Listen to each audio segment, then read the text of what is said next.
Jangan lupa like, komen, dan share YouTube TVRI Bengkulu dan nyalakan loncengnya ya.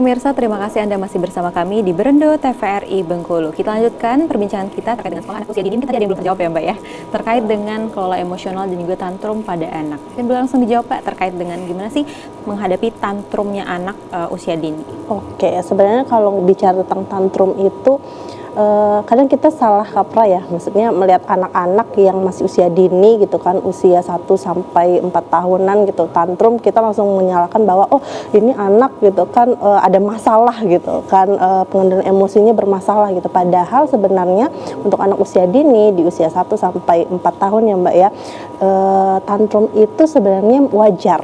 Gitu oh, berarti normal ya Mbak ya? Normal gitu kan, ketika anak tantrum gitu ya, ngamuk-ngamuk gitu, sebenarnya itu normal. Kenapa? Karena pada dasarnya anak-anak itu kan masih kesulitan untuk mengekspresikan emosi yang dia rasakan gitu kan. Jadi gimana caranya anak ini mengekspresikan emosinya ya dengan cara dia tantrum akhirnya gitu kan, dia ngamuk kayak gitu kan.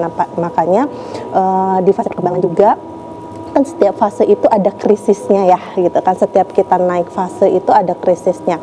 Nah mulai 2 tahun itu yang paling penting adalah krisisnya di aspek bahasa gitu kan. Nah, anak mulai untuk diajarkan terkait bahasa ya, komunikasi gitu kan, terkait dia reseptif sama ekspresinya kayak gitu kan. Jadi dia mulai berkata 1 atau 2 patah kata kayak gitu kan. Makanya mulai 2 tahun itu anak mulai sering mungkin diajak baca buku cerita atau diajak ngomong gitu kan, diajak untuk bicara. Nah dengan pertanyaan yang sesimpel apa sih yang dia rasakan gitu kan, hari ini tadi ngapain aja.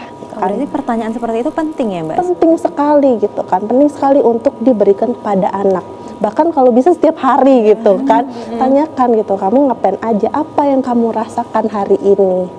Karena itu juga salah satu awal mula kita mengenalkan terkait emosi gitu kan. Ada emosi happy, ada emosi sedih, ada emosi kesal. Mungkin dia hari ini habis nangis nih gitu kan, berantem sama kakaknya atau mungkin sama temennya misalnya kayak gitu kan, temen seusianya misalnya gitu. Ini untuk anak mungkin ya usia 2 tahun kan juga punya ya, sering bermain sama teman-temannya. Jadi misalnya dia habis nangis gitu kan, ditanya apa yang kamu rasakan, kesel ya nak tadi. Nah, misalnya kita jelaskan kesel itu jadi misalnya ketika kamu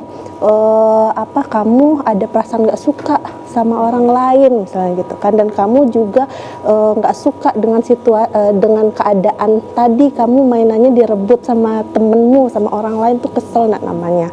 Jadi dia tahu tuh kesel kayak gitu kan. Nah kalau udah dikenalkan seperti itu, nanti lambat laun tantrumnya itu akan lama-lama dia akan memudar seperti itu. Nah memudar, kalaupun misalnya memang masih ada gitu kan, nah mulai diajarkan terkait istilahnya pengelolaan emosi. Kan tadi udah ekspresinya kan gitu kan, gimana sih ekspresi yang baik untuk dicurahkan gitu kan, nggak harus ngamuk-ngamuk gitu kan. Nah baru pengelolaan emosinya diajarkan gitu kan, gimana sabar gitu kan, gimana menunggu misalnya kayak gitu kan. Nah itu.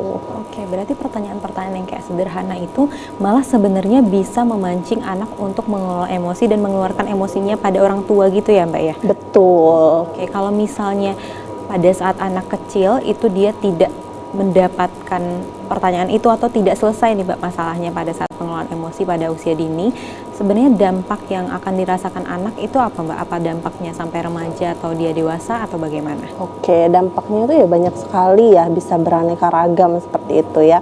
Makanya tadi dibilang masa usia dini itu golden age gitu ya, dimana semua perkembangan itu berjalan pesat seperti itu. Kalau misalnya stepnya itu terlewat atau terhambat, krisisnya tidak belum terlewati dengan baik, itu akan berdampak ke bisa jadi masa remajanya.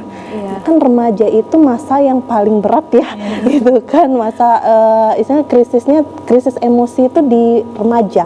Oh, di remaja, Mbak. Di Bukan remaja. quarter life crisis malah ya, Mbak ya?